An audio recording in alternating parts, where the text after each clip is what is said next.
Hiswahil hinakalam hinu ka kapanish tohono akinakotam raramuri kalkinogun hilkuku hilitishu hitangwa. Greetings, friends and relatives. My name in Chumash is She Loves the People, and my name in English is Deborah Sanchez. My ancestral village is on Swahili, on the island of Muhu, which is now called, also called Santa Cruz Island, off the coast of California. My other villages, I'm Otam and Raramuri, and I want to thank the people of this land. So, our last native speaker died in 1965. Is my language extinct? Hell no. It may have been asleep, but it is kicking and live in the tribal memory of my people. And so in 2001, my aunts and my uncle, my uncle and my mom went to the Breath of Life, which is the program at UC Berkeley to help revitalize California indigenous languages. This place was a rich place with over 80 and probably more languages throughout the whole state. Now, you have to think about this in the context of history of the near genocide that occurred. And there may be some controversy about the rest of the country, but I can't imagine anyone having a controversy about what happened here in California.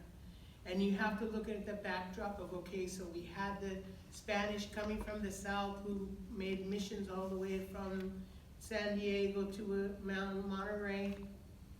Then we had the survivors of the settlers from that first colonialism, from colonization that occurred from the east, coming to the west. And so in that intersection, right, is the devastation. And the devastation occurs in many ways. There's also historic laws that were passed to terminate tribes without their consent.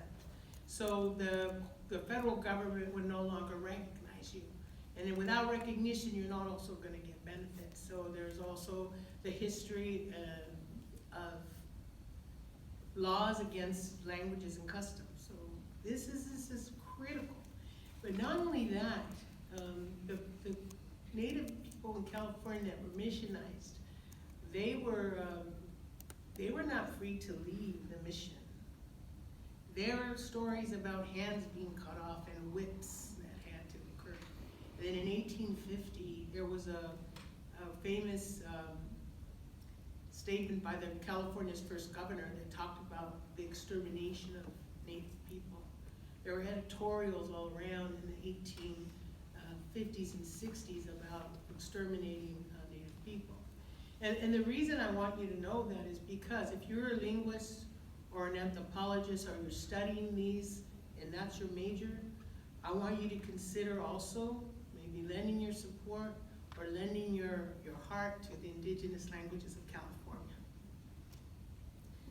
Now, it's not unprecedented that a language can be revitalized, where you have had the last native speaker.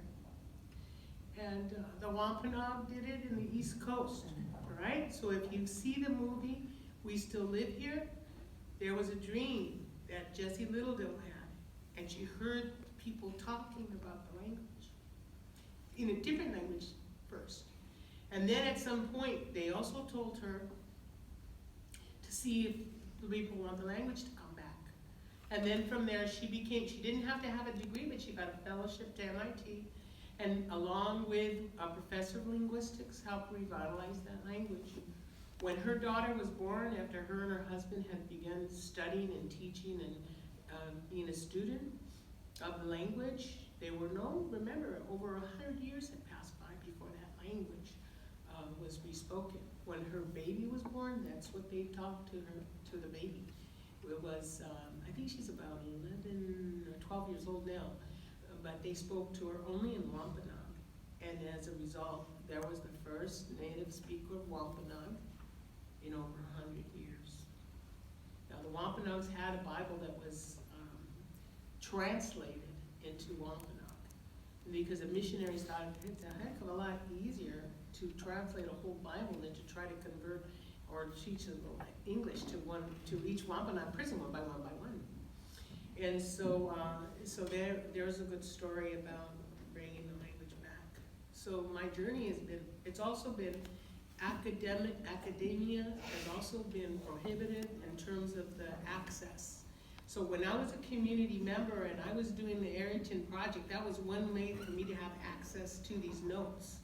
They were not freely given. I tried to get reels, in those times it was microfilm, in years ago, 2007, and I was told by ProQuest that I had to pay for the whole series, and it was $4,000. You know, and that's cost prohibitive. That's not cost friendly for anybody, especially tribes that don't have money.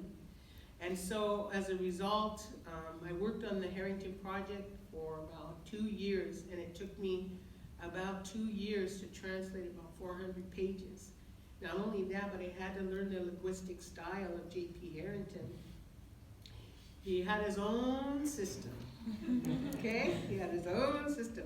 And so what they did is they kind of showed us what the linguistic symbols that were being used by J.P. Harrington, and then showed us the modern linguistic symbols. So we worked with, and if it wasn't for the linguists that were interested in our language, I don't know where we would be. Because as a result of these linguistic notes, even though Harrington didn't really write anything about it, he just kept writing. It's desperate, right? So people would be, I mean, it also seemed very kind of,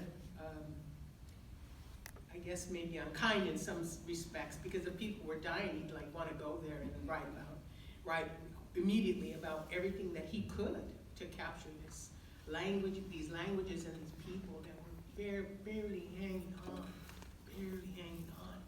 And so in the 1950s and 60s, Madison Beeler, who was a PhD student at the time, was recording, I think he was a student at the time, but anyway, he had a PhD in linguistics, and he recorded our last native speaker, and so we have recordings as well, and that's something the Wampanoag didn't have. So when I first started this journey, as I mentioned, in 2001, they did a family presentation for us. And they had big posters, and they showed us the basics of putting together sentences. And then we got this old dictionary, which was also somebody's dissertation in 1980. All right, so in 1980, we had this old dictionary. And what it had was the root words, and there were no morphemes in there. Nobody knew. So people were using those words as singular words, root words, to give expression to their lives.